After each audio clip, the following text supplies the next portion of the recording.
Les amis sont rigolent et ça va bouger tous les arbres ce soir. Allez, stroboscope, c'est parti. Pas le stroboscope. Tom?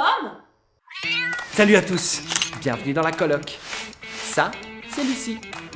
Ça, c'est Tom. Et ça, c'est moi. Et vous me verrez comme ça. Je m'appelle Ed parce qu'on a tous besoin d'aide.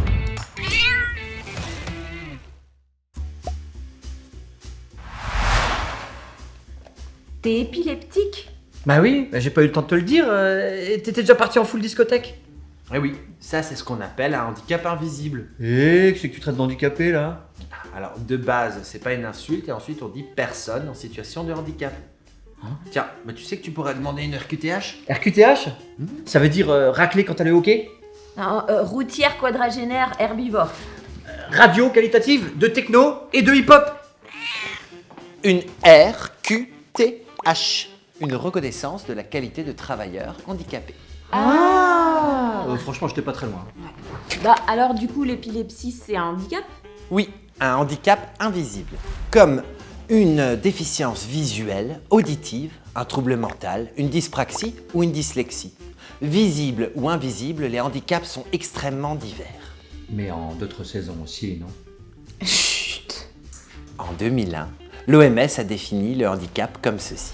Toute limitation d'activité subie par une personne en raison d'une altération d'une ou plusieurs fonctions physiques, sensorielles, mentales, cognitives, psychiques ou d'un trouble de santé invalidant. Ah d'accord, mais donc plein de gens en fait.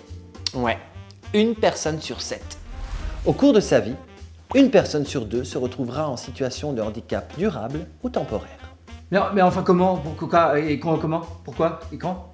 Eh bien, il y a plein de causes. Par exemple, le vieillissement, les maladies chroniques évolutives, un handicap de naissance ou encore les handicaps générés par le travail.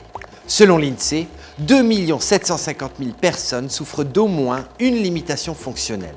Dans 80% des cas, le handicap est invisible, comme chez Tom. Ah ouais. Mais donc il y a forcément plein de trucs qui sont mis en place pour eux, non? On pourrait le penser. On croit souvent que les personnes en situation de handicap sont mieux acceptées et intégrées à la société d'aujourd'hui. Pourtant, elles sont encore confrontées à l'exclusion sociale, au travail ou à l'école par exemple. Ouais, enfin bon, un handicapé... Non, peut-être. On dit une personne en situation de handicap. Ouais, et ben elle peut pas tout faire dans l'entreprise quand même. Enfin, ils peuvent occuper que certains postes. Enfin, tu vois ce que je veux dire? Mais enfin les chatons, mais c'est complètement faux. Et puis c'est complètement illégal. Il n'y a plus nulle part de poste réservé aux personnes handicapées. Parce qu'une personne reconnue travailleur handicapé peut être tout autant qu'une autre, compétente, performante et présente. Mais du coup, comment ils font? Eh bien, les entreprises sont tenues de faire des aménagements pour permettre à leurs employés de travailler dans des conditions et un environnement adaptés. Bah tu m'étonnes qu'ils le font pas tous. Ça doit leur coûter bonbon. Non mais, encore une fois, pas du tout. Et puis d'ailleurs, la société a légalement pour devoir de développer l'accessibilité pour tous. S'ils le font pas, c'est ça qui peut leur coûter croquette. Mais j'imagine qu'il y a des solutions. Eh bien, il y a des pistes. Il faut rendre l'environnement plus accessible, encourager l'insertion sociale par le biais de la scolarisation, de la formation, de l'emploi et par une meilleure cohérence de l'habitat. L'habitat. Oui. Par exemple, avec la mise en place d'un ensemble de services à domicile ou d'aménagements spécifiques. Ou encore l'hébergement médico-social quand le maintien à domicile n'est plus possible. Ah cool. Et c'est tout? On voit émerger une troisième voie, l'habitat inclusif. C'est un habitat partagé qui bénéficie d'un accompagnement de la municipalité en cohérence avec un projet de vie sociale. Par exemple, des personnes âgées ou en situation de handicap qui font le choix d'habiter ensemble pour mieux s'entraider. Et comment faut faire pour en bénéficier? Pour cela, il vous suffit de vous rapprocher des services sociaux de votre municipalité ou des associations consacrées.